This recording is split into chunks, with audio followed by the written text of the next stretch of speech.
तो exercise number बताओ, exercise number 3.2 है, लेकिन जो पुरानी बुक्स है उसमें कौन सी है, 3.3 है, तो कोई फर्क नहीं पड़ रहा अपने। हाँ ये है कि भाई जो एक्सरसाइज एक्चुअल में नई बुक में आई है अपन नंबर उसी का लिखते हैं, ठीक है। तो यानी कि एक्सरसाइज नंबर 3.2 ये नए सेक्शन में कौन से में, 23 और 24 वाले में, और जो पुरानी बुक है उसके अंदर एक्सरसाइज नंबर कौन सी है, ये 3.3 है, 2022 और 23 लास्ट ईयर जो चलती थी वो। मैं बार बार ये वाली बात बता रहा हूँ, क्यों, क्योंकि कोर्स में चेंज हुआ है तो कोई हो सकता है कंफ्यूज हो जाए, ठीक है। तो ध्यान से देखना, निम्नलिखित समीकरण युग्म को प्रतिस्थापन विधि से हल कीजिए। यानी कि क्या, आपको जो क्वेश्चंस दिए हैं आपको उन्हें किससे करना है, सब्स्टिट्यूशन मेथड से, ठीक है।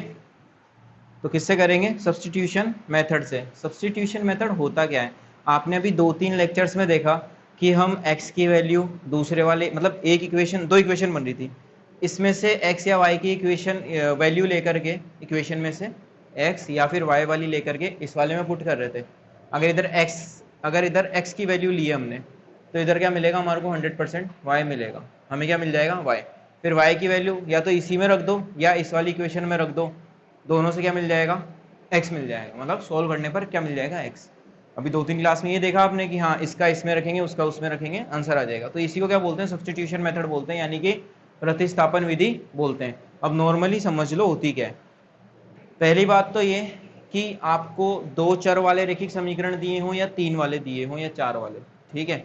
यानी कि 1 वेरिएबल, 2 वेरिएबल, सॉरी 1 नहीं, 2, 3, 4 या फिर इससे ज़्यादा, वो तो डिपेंड करता है इक्वेशन कितनी है, ठीक है, कितने वेरिएबल है वो फर्क नहीं पड़ता। लेकिन सब्स्टिट्यूशन मेथड से आप किसी को भी फाइंड आउट कर सकते हो, बट ज़्यादा इजी कब रहता है, ये तभी रहता है जब आपको 2 ही दिए हों वेरिएबल्स, ठीक है। 11th क्लास में और 12th क्लास में आप इससे अपर लेवल के सीख जाओगे, ठीक है, ज़्यादा फर्क पड़ता नहीं है उस चीज़ का इतना। क्या सीख रहे हैं हम आज, सब्स्टिट्यूशन मेथड या फिर प्रतिस्थापन विधि।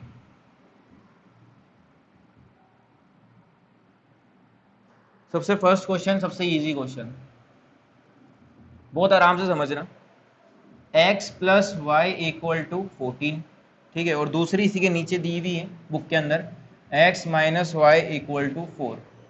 क्या होता है कि स्क्रीन पे कुछ क्वेश्चंस नहीं आते हैं, उसका रीज़न ये रहता है कि बहुत सारी एडिटिंग करनी पड़ जाती है, टाइम वेस्ट होता है, ठीक है, फिर वीडियो लेट हो जाती है।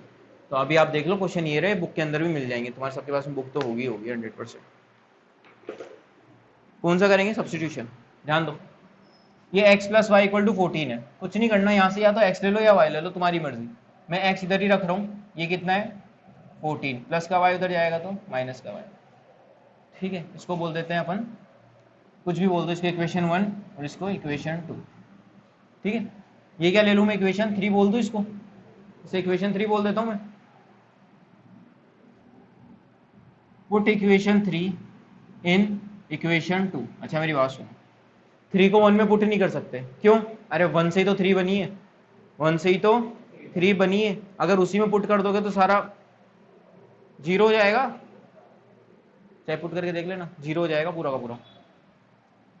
इसके अंदर पुट करेंगे, भाई इससे बनाया तो इसके अंदर पुट करो, और इससे बनाएंगे तो इसके अंदर पुट करो। समझ में आ रही क्लियरली बात, हिंदी में लिखेंगे, समीकरण 3 को 2 में रखने पर, 2 में रखने पर, बहुत इंपॉर्टेंट है, एग्जाम में इस मेथड पे सवाल पूछ सकता है वो, ठीक है। क्या है, x minus y equal to 4 है, x की जगह क्या पुट करना है हमें, ये x की जगह ये पुट कर लो, 14 माइनस वाई, एक्स की जगह 14 माइनस वाई, ये माइनस का माइनस, y का y equal to 4, minus y plus, तो माइनस माइनस प्लस होगा तो माइनस के 2y, इतना तो पता ही होगा, दोनों नंबर माइनस में तो माइनस में आएगा, इक्वल टू 4 है, 14 के आगे कुछ नहीं, इसका मतलब ये प्लस का है, उधर जाएगा तो माइनस का 14, तो माइनस के 2y equal to, plus minus minus कितना आएगा, माइनस का 10, बड़ी डिजिट माइनस की है, यानी उससे पहले माइनस है तो आंसर भी इस माइनस में आएगा, माइनस से माइनस कैंसिल आउट हो गया, दूसरी बात, इसको मैं नीचे डिवाइड में दूंगा, यहीं कट कर दूंगा, कोई दिक्कत है डिवाइड में दूंगा इधर? नहीं ना, कट कर सकता हूँ ना। अच्छा एक मिनट, 2 1 2, 2 5 10, तो y इक्वल टू क्या आ गया 5, y की वैल्यू 5 होगा। अच्छा एक बात सुनो ध्यान से, मान लो ये 2x plus y equal to क्या है 10 है। अब ये कोई नहीं करेगा सर इधर देंगे ना डिवाइड में, 2 1 2, 2 5 10 कर दो, नहीं भाई ये कहाँ से आएगा फिर, ये भी तो है, ऐसे कैसे कैसे दे सकते हो डिवाइड में तुम, ये तो मैथ्स के तुमने फंडामेंटल रूल ही खत्म कर दिए, ऐसा नहीं हो सकता है। ठीक है, कोई भी ये वाली गलती मत करना। और हाँ मान लो 2x प्लस 1 इक्वल टू 10 हो तो भी कोई नहीं करेगा, क्यों? क्योंकि पहले प्लस का 1 उधर जाएगा माइनस होने के लिए, या फिर माइनस का है तो प्लस होने के लिए जाएगा, उसके बाद में वो होगा। आ रही बात समझ में सबके? डायरेक्टली कुछ भी अप्लाई मत करना। अब यहाँ लिख देता हूँ मैं थोड़ा सा आगे का, put value of y in equation, तुम्हारी मर्जी आए जिसमें पुट करो, y की वैल्यू मिल गई, इसमें पुट करो या इसमें पुट करो, आंसर दोनों से मिलेगा। इससे कर लेते हैं, ज़्यादा सही रहेगा। ठीक है, इन इक्वेशन 2 यानी कि y का मान समीकरण 2 में रखने पर, ठीक है, ये x minus y equal to 4 है। y की क्या वैल्यू आई है अभी अभी, x माइनस वाई कितना है 5, तो 5 इक्वल टू 4, तो x इक्वल टू, ये तो 4 है ही, माइनस का 5 उधर जाएगा तो प्लस का 5, तो x इक्वल टू कितना आ गया 9, और y इक्वल टू कितना आया था 5। एंड में ना दोनों को एक साथ लिख लिया करो आंसर। ठीक है, इजी था, कोई दिक्कत है यहाँ तक? नहीं है ना, नोट डाउन करो। सेकंड देखो, हाँ करवाना ही पड़ेगा, सेकंड तो मुझे देख के लग गया है, तुम तो करोगे ही नहीं।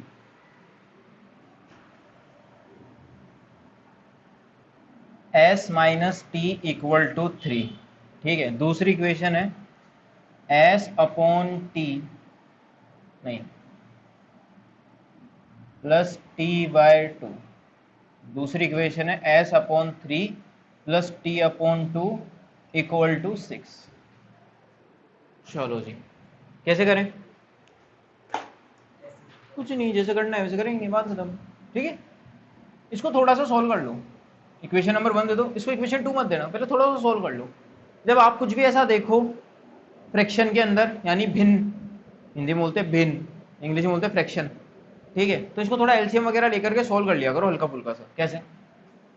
इन दोनों का एलसीएम लो, क्या आएगा 6। अच्छा किसी को एलसीएम लेना नहीं आता 10th क्लास में, तो वो ये काम करे, इसको इससे मल्टीप्लाई करें, यहाँ लिख दे, ठीक है, समझ रहे हो, इसको इससे मल्टीप्लाई करके यहाँ लिख देना, उसके बाद में इस वाले नंबर को इससे मल्टीप्लाई और इस वाले को इससे मल्टीप्लाई, तो तुम्हारा सॉल्व सही होगा बिल्कुल। ठीक है, बट एलसीएम सीख लो, कोई बड़ी बात नहीं है। ठीक है, 3 2 6। मेरी बात सुनो, एलसीएम इन दोनों का वैसे भी 6 आता है और मल्टीप्लाई करने भी 6 आता है। पता है क्यों होता है ऐसा? ऐसा क्यों है कि कभी कभी तो आप देखो, अगर 4 का और 12 का अगर एलसीएम ले रहे हो तो एलसीएम आएगा 12, एलसीएम लेके देखना पता लग जाएगा। ठीक है, लेकिन यहाँ पे देखो 3 और 2, इन दोनों को मल्टीप्लाई कराने में भी 6 आ रहा है और इनका एलसीएम लेने में भी 6 आएगा। क्यों? क्योंकि खुद ही प्राइम नंबर है। क्या है? पहली बात तो ये दोनों प्राइम नंबर है, यानी अभाज्य संख्या है। दूसरा, एक दूसरे के लिए भी ये को प्राइम है। क्या है? को प्राइम। इन दोनों के अंदर कुछ भी कॉमन नहीं आ सकता ना।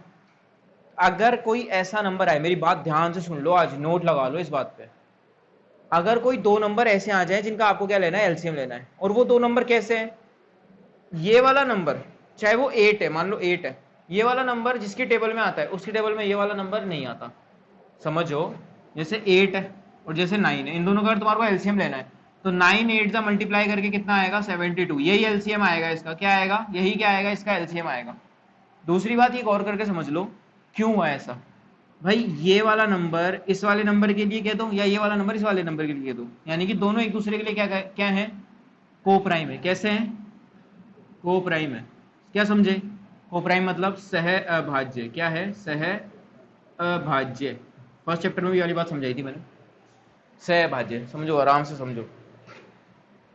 को प्राइम यानी कि ये नंबर जिनके टेबल में आता है उनके टेबल में ये नहीं आता, और जिनके टेबल में ये आता है उनके टेबल में ये नहीं आता, यानी इन दोनों में कॉमन कुछ नहीं आ सकता। अरे 1 को मत काउंट किया करो, ठीक है, 1 को मत ले लेना, सर 1 में आता है, अरे तो 1 का मैं क्या करूंगा यार, 1 को किसी भी नंबर से मल्टीप्लाई करो वही आता है ना, कॉमन ले सकते हो।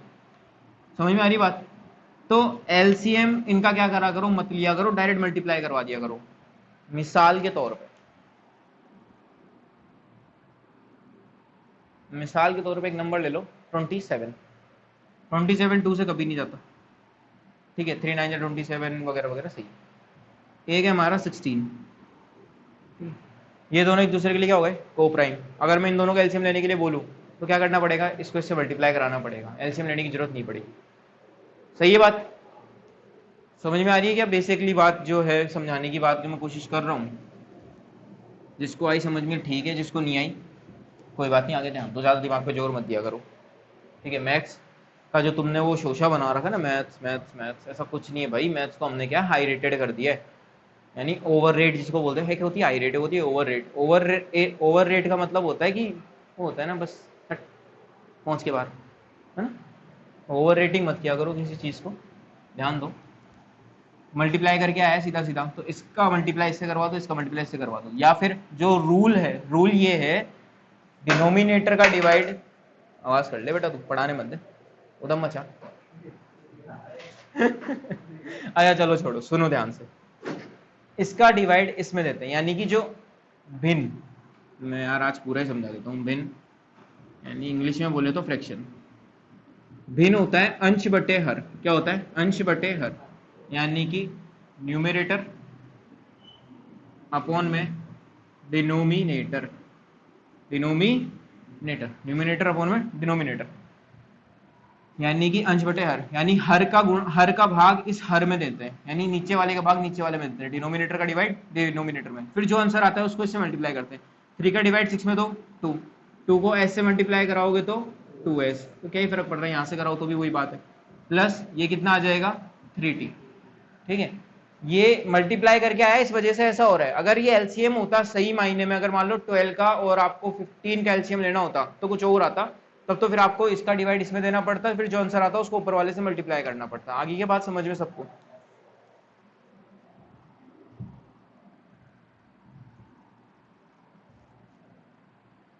उसको चेंज मत करना, ये नीचे डिवाइड में, उधर जाएगा तो मल्टीप्लाई में, तो ये हो जाएगा 2s plus 3t equal to 6 6 36। Equation number 2 दे देना इसको। अब बन गई सही इक्वेशन, सिंपल हो गई अब तो। पहले फ्रैक्शन में थी, देख कर नहीं ये अपने से नहीं होगा, ये तो हम कर ही नहीं सकते है ना, लग रहा होगा ना, किस किस को लग रहा था बता दो, शर्म आनी चाहिए यार, ऐसा थोड़ी होता है, आसान है, इतना कोई ज्यादा लोड मत लो। अब ये देखो s माइनस टी, तो s इधर ही रखो, माइनस का t उधर भेजोगे तो 3 प्लस टी, ठीक है। इसको दे दो equation 3, equation, put equation 3 in equation 2, यानी समीकरण 3 को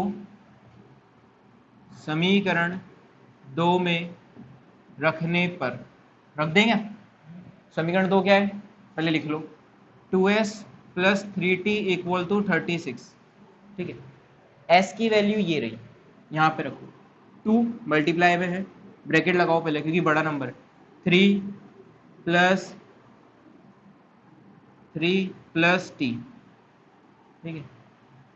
फिर देखो प्लस का प्लस, देखो भाई 2 की 2 और s की जगह रखा हमने ये, ठीक है, प्लस का plus 3t equal to 36, okay.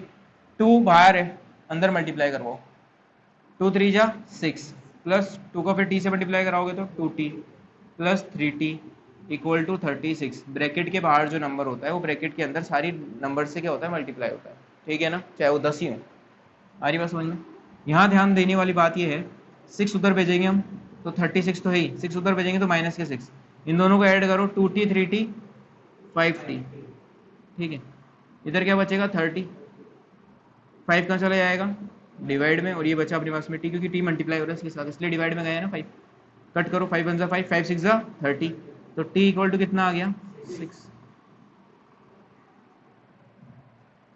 t equal to 6 आया है, देखना कैमरे में दिख रहा है नीचे तक, t इक्वल टू 6 तक दिख रहा है, सही है। चलो अब मेरी बात सुनो यार, ये इक्वेशन बहुत बड़ा दिख रहा है मुझे, 2s plus 3t equal to 36, ये इक्वेशन मेरे को छोटा सा दिख रहा है, या तो ये ले लो यार, ये ले लो, ये दे लो, कितना सा दिख रहा है, इतना सा, s equal to plus 3 plus T, बस, तो मैं इसके अंदर रख लेता हूँ यार, बड़े में क्यों रखूँ मैं, जबरदस्ती अपने काम को मुश्किल बनाने की जरूरत नहीं है, ठीक है। t का मान समीकरण 3 में रखने पर क्या करने पर, रखने पर। Put value of t in equation 3। ये देखो s equal to 3 plus t, तो s equal to 3 plus t कितना आया 6, तो s इक्वल टू कितना आ गया 9, और t कितना आया था अपने पास में 6। ये क्या हो गया हमारा, देखो यहाँ से निकाल के वहां रख रहे हैं, वहां से निकाल करके यहाँ रख रहे हैं, कुछ भी कर रहे हैं। इसी को क्या कहते हैं, सब्स्टिट्यूशन मेथड, प्रतिस्थापन विधि। आपको बोर्ड में क्वेश्चन पूछ सकता है कि आप इस विधि से हल करो, यानी इस मेथड से आप क्या करके दिखाओ सॉल्व, तो इसी मेथड से करना पड़ेगा। जो नाम देगा उसी से करना है। अगर नाम नहीं दिया है तो फिर तुम्हें जो मेथड अच्छा लगता है उससे करो, ठीक है। अभी तक तुम एक ही मेथड सीख रहे हो, ये सर दूसरा मेथड कौन सा है ना, तो 3.4 में हम दूसरा मेथड सिखाएंगे। पहले तो ये टिपो आप लोग, टिपो टिपो।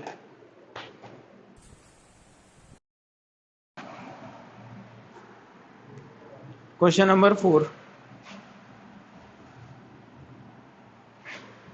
क्वेश्चन नंबर 3 मैं तुम सबके लिए छोड़ रहा हूँ, नहीं आए तो बता देना, करवा देंगे।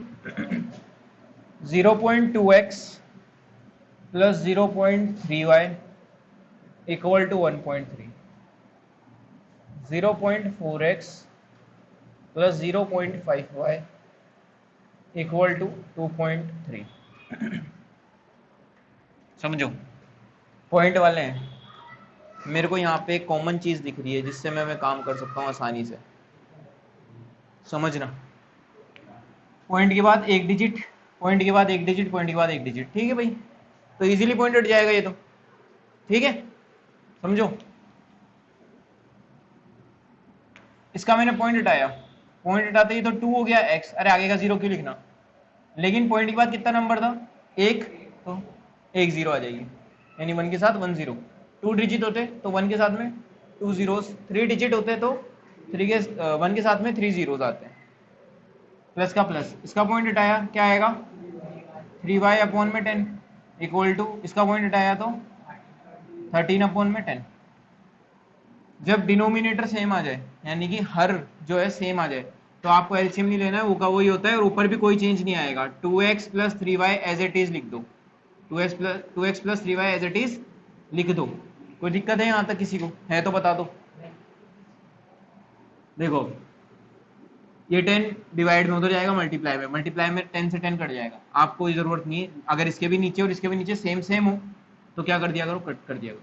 ये मत करना सर इसको भी काट देता हूँ, ऐसे नहीं भाई, इक्वल टू में होना चाहिए ऐसा, ठीक है क्या। सेम अगर इधर करूँ मैं तो ये हटाया 4x अपॉन 10 प्लस इसका पॉइंट हटाया 5y अपॉन 10 इक्वल टू, इसका पॉइंट हटाया तो 23 अपॉन में 10।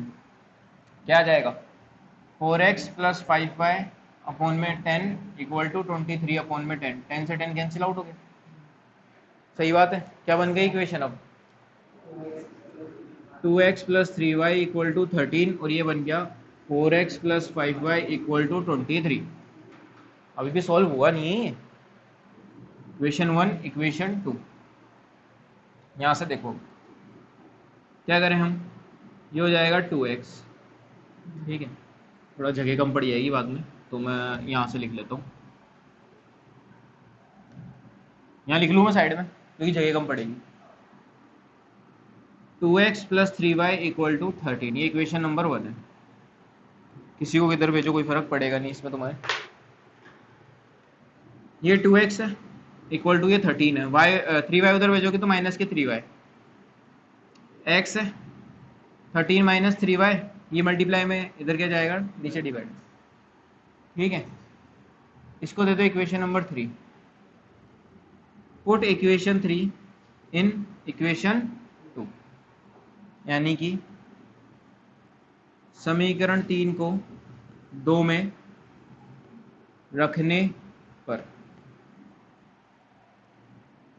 समीकरण नंबर 2 वो रहा, क्या है 4x plus 5y equal to 23, यही है। x से ये क्या रखना है, ये पूरी वैल्यू रखनी है, समझ लो आराम आराम से। अब ये देखो 4 का 4, x से ये पूरी वैल्यू रखो, ब्रैकेट में लगा करके रखना। 13 माइनस 3y अपॉन में 2, चेक करना है, दिख रहा है ना कैमरे में, ये प्लस का 5y इक्वल टू 23, सही है बात। यहाँ से नीचे नहीं दिख रहा होगा ना, यहाँ करता हूँ मैं। देखो मेरी बात सुनो, पहले यही थोड़ा समझ लो। 4 जो है इन अंदर सबसे मल्टीप्लाई होगा, लेकिन एक बात देखो, नीचे 2 है डिवाइड में, तो ये मल्टीप्लाई हो रहा है ना, तो ये ऐसे कट भी तो सकता है, आराम से कट जाएगा। और 2 से जा भी रहा है, 2 1 2, 2 2 4, नहीं जा रहा होता तो नहीं काटते। 2 बचा, 2 को अंदर मल्टीप्लाई करा दो, क्या करा दो, 2 को अंदर मल्टीप्लाई कराओ, इससे भी और इससे भी। 13 को 2 से करवाया तो 26, ये लगे भाई 26 माइनस माइनस 2 को 3 से कराया तो 2 3 जा 6y, ये कितना है प्लस का 5y इक्वल टू 23। 26 उधर भेजेंगे, 6y plus y plus minus minus 6y में से 5y गए तो माइनस y बचेगा, अरे 1 लिखते नहीं, हम 1 लिखते नहीं, इक्वल टू 23 प्लस का 26 उधर जाएगा तो माइनस का 26, तो माइनस का y equal to plus minus minus तो माइनस का 3, बड़ी डिजिट 26 है, माइनस की है तो माइनस में आंसर आ रहा है, 26 में से 23 गए तो 3 बचेंगे, माइनस से माइनस कैंसिल आउट हो गया तो y इक्वल टू, ठीक है। Put value of y in equation जिसमें तुम्हारा मन हो, इसमें रख लो, इसी में रख लो, जल्दी हो जाएगा, इन इक्वेशन 3, ठीक है।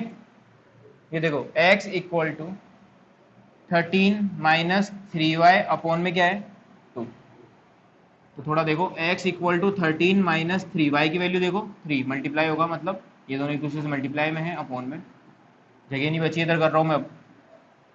x इक्वल टू 13 का 13 माइनस 3 3 जा 9, 3 3 जा 9, 3 3 9, ठीक है, अपॉन में 2। x इक्वल टू कितना आ गया बताओ, 13 में से 9 गए तो 4 बटे में 2, काटो 2 एकम 2 2 2 नहीं 4, यानी 2 1 जा 2 2 2 जा 4, x इक्वल टू 2 और y इक्वल टू 3, ये क्या आ गया हमारा आंसर आ गया। सबसे पहले यहाँ से शुरू करना, फर्स्ट ऑफ ऑल यहाँ से नोट डाउन करना स्टार्ट करना, यहाँ से नोट डाउन करने के बाद में, ठीक है, ये पूरा नोट डाउन करना उसके बाद में, और फिर ये और फिर वो, आ रही बात समझ में, पहले ये नोट डाउन कर लेना, फिर सेकंड में ये नोट डाउन करना, फिर थर्ड में ये नोट डाउन करना, आप नोट डाउन करो। और तुम लोग कॉपी के सेट मत बना देना, तुम लोग यूं ही चलना एकदम सीधे सीधे, मेरे पास में जगह ही नहीं रहती है इसलिए मैं ऐसे करता हूँ। देखो ध्यान दो,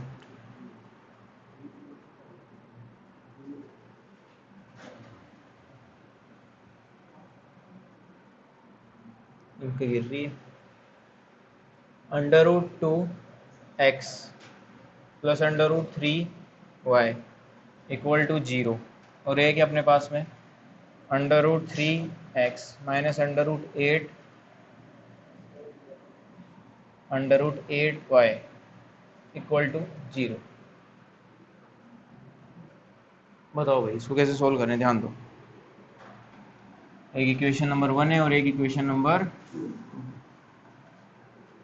सोल्व तो करना ही पड़ेगा, ठीक, कुछ नहीं, बहुत इजी है। देखो ध्यान दो, ये हो गया, ये देखो √2x है, इसको उधर भेजो तो ये हो जाएंगे इक्वल टू माइनस, मतलब उधर जाएगा तो माइनस √3y, ठीक है, ये √2 है, √2 मल्टीप्लाई में है तो उधर जाएगा तो माइनस का माइनस √3 अपॉन में √2y, कोई दिक्कत नहीं, इतना ठीक है। इसको बोल दो इक्वेशन नंबर 3, क्या बोल दोगे इसको, equation number, put equation 3 in equation 2, समीकरण 3 को 2 में रखने पर रख लोगे, देखो √3x minus √8y equal to 0, इसको x से ये पुट करो क्योंकि x की वैल्यू है नहीं, तो ये √3 गुणा में रहेगा, ब्रैकेट माइनस के √3 बटे में √2 ये y, x ये पुट कर लिया, इसको माइनस का माइनस √8y बराबर 0, √3 से गुना होगा तो खाली अंडर रूट हटेगा और क्या आ जाएगा 3y अपोन में अंडर रूट 2 माइनस के अंडर रूट 8। अंडर रूट 8 को क्या लिख सकते हैं हम? अंडर रूट 8 को कैसे लिख सकते हैं? ऐसे, ऐसे बनाओ, 2 चौक 8, 2 दूनी 4, 2 एकम 2, यानी 2 4 जा 8, 2 2 जा 4, 2 1 जा 2। जिनका पेयर बन गया, पेयर यानी जिनका कपल बन गया या युग्म बन गया, जोड़े बन गए, वो तो क्या आ जाएंगे, अंडर रूट के बाहर एक बार लिखे जाएंगे बस ये। और ये जो एक अकेला बचा है वो अंडर रूट के अंदर, अंडर रूट 2। तो ये क्या हो गया, अंडर रूट 8 की वैल्यू हो गई। तो अंडर रूट 8 की वैल्यू क्या लिख सकता हूँ मैं, 2 अंडर रूट 2y बराबर 0। ठीक है, इतना आया समझ में? कैसे लिखी?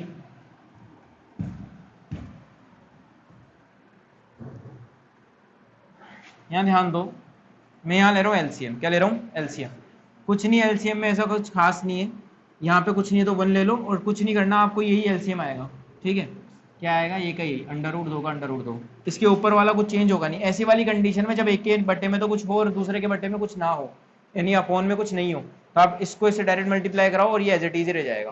ठीक है, 3y और 3y 2 माइनस 2 का 2 गुणा में अंडर रूट 2, अंडर रूट 2 से गुणा होएगा, जाएगा ना? अरे 2 से तो नहीं होगा, ये 2 भी गुणा में ही तो है। देखो 2 गुणा में अंडर रूट 2 के, जब अंडर रूट 2 से गुणा होगा तो कितना बन जाएगा? 2।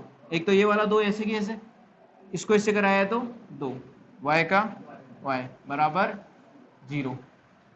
ठीक है, y का y बराबर 0। दूसरी बात ये हो गया 3y 2 दूनी 4y बराबर अंडर रूट 2 उधर गया तो पूरा 0। अरे भाई अंडर रूट तो 0 से गुणा होगा तो पूरा 0। तुम खुद ही इसको सोल्व कर लो, क्या आ जाएगा? माइनस वाई इक्वल टू 0 और y इक्वल टू 0, कोई फर्क ही नहीं पड़ रहा। y इक्वल टू 0 और इधर यहाँ पे y 0 रखोगे तो ये 0 और पूरा का पूरा x 0। क्या आंसर आया? 0। ये कैसे 0 हुआ पता है ना? समझ में आया? नहीं आया? समझो, इतना तो आया यहाँ तक। 3y minus 4y plus minus minus minus का y बराबर 0। अंडर रूट 2 जो है वो 0 से गुणा हुआ था तो 0 हो गया। माइनस का y बराबर 0 बोलो या y बराबर 0 बोलो, बात एक ही है। ठीक है, माइनस 0 को दोगे तो 0 किसी का नहीं होता, ना प्लस का ना माइनस का, तो 0 0 होता है। तो ये y equal to 0। Put value of y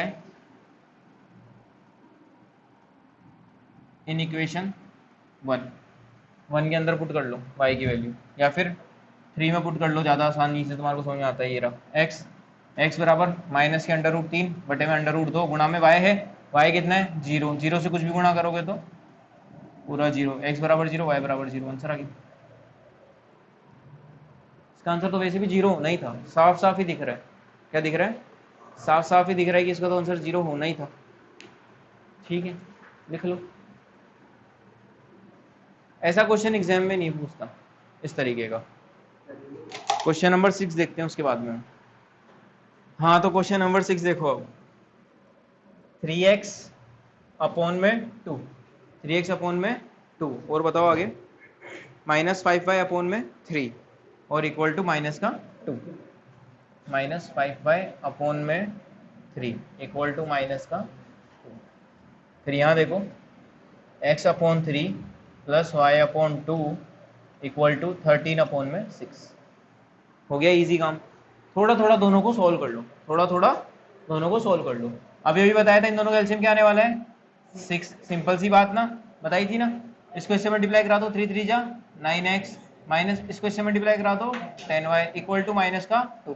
ये बन जाएगा 9x minus 10y equal to minus 2 multiply by 6। तो ये बन गया 9x minus 10y equal to minus का 12। इसको इक्वेशन नंबर 1 दे दो।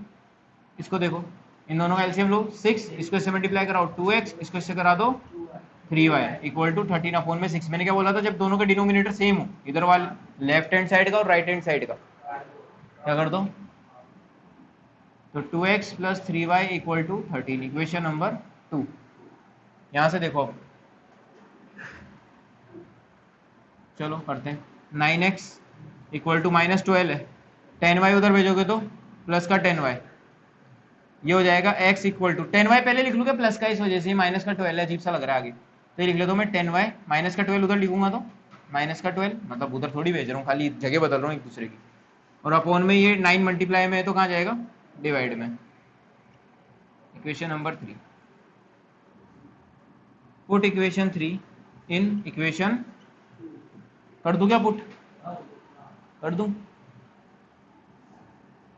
समीकरण 3 को 2 में रखने पर, वो देखो इक्वेशन नंबर कितनी है, 2 है। क्या है, 2x + 3y = 13। x ये का रखना है, ये 2 का 2, ब्रैकेट लगाओ, नीचे तक का दिख रहा है क्या चेक करना, ये रखो 2 और x ये का रखो, ये 10y - 12 / 9, फिर प्लस का प्लस 3y = 13।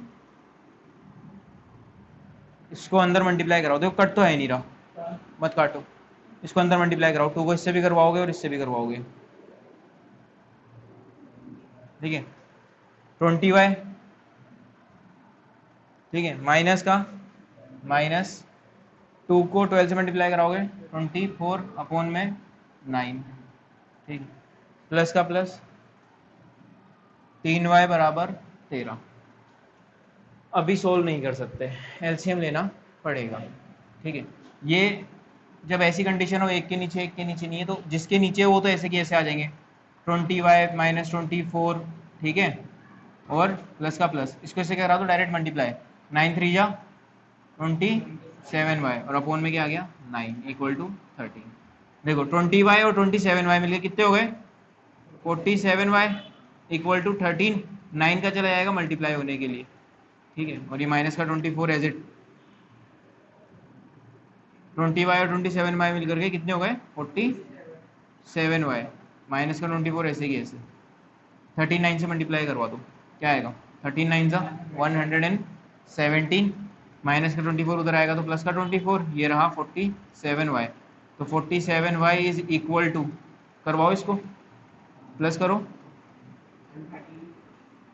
7 4 11, हासिल किया 1 2 और 2 4, 141, ठीक है।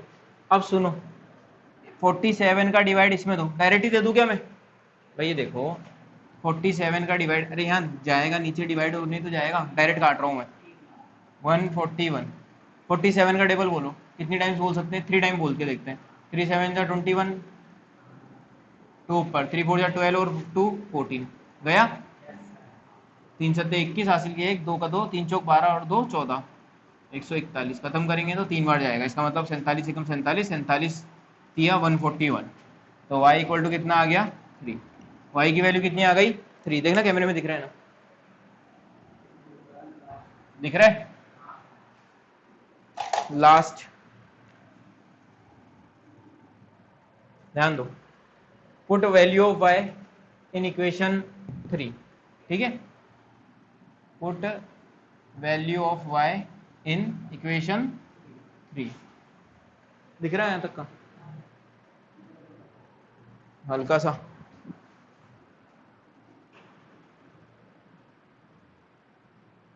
अब दिख रहा है, चलो जी, ये रहा, तो x = 10y, 10 × y, y कितना है 3, तो 3, माइनस का 12, तो माइनस का 12 अपोन में 9, तो x = 10 3 जा 30, यानी 10 या 30, माइनस 12 बटे में 9, तो x बराबर कितना आएगा बताओ, 30 में से 12 गए तो 18 बटे में 9, काटो 9 एकम 9 9 दूनी 18, तो x बराबर कितना आ गया 2, और y बराबर कितना आया था 3, आंसर। अब मेरी बात सुनो, तो आज के लिए लेक्चर में इतना ही है ना, क्वेश्चन नंबर 2 के आगे के जो हैं 2 3 4 2 और थर्ड में फिर आपको वर्ड प्रॉब्लम मिलेगी, यानी कि शब्दों द्वारा बनाए गए क्या समीकरण, क्या बोल रहा हूँ, शब्दों द्वारा बनाई गई जो कंडीशंस हैं उनके बारे में हम बात करेंगे, ठीक है। तो मिलते हैं नेक्स्ट लेक्चर में, तो आप ये नोट डाउन करो और दोबारा इनका रिवीजन जरूर कर लेना। ये कौन सा मेथड सिखाया अभी, सब्स्टिट्यूशन मेथड, यानी कि प्रतिस्थापन विधि।